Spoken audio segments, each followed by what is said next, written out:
If you had asthma, you'd use an inhaler. If you were nearsighted, you'd wear prescription glasses to see better. If you had high blood pressure, you'd take Lipitor in the morning, because if you didn't, you'd know that your body couldn't afford it. If you had a headache, you'd take aspirin to make the pain go away. If your pancreas doesn't work, you inject insulin every day. What's funny, though, is if someone had cancer, you wouldn't say that what they can cure themselves with self-help books and meditation. Obviously, what they need is chemotherapy and radiation, but what you're telling me is if I'm struggling with mental health, that it's different from everything else, that I don't need professional help, just learn to be comfortable with myself. Well, I call bullshit.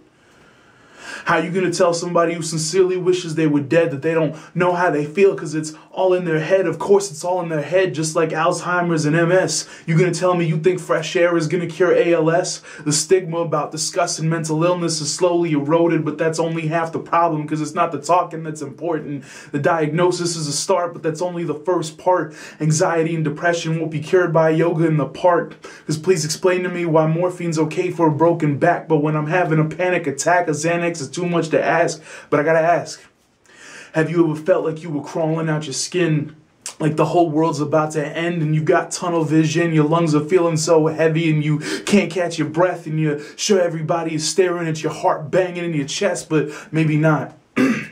Maybe anxiety's not your story. Maybe you cried from disappointment that you even woke up this morning. Maybe you get so tired that you can't even stand, and the only thing keeping you going is the bottle in your hand, and every sharp object you see, you imagine slitting your wrist, because anything's got to be better than this. We can talk about depression, but it's so hard to explain, and when you hate yourself and every interaction feels so draining. So why is it socially acceptable to get knee and hip replacements, but not when I'm suicidal and need antidepressants? I'll tell you this.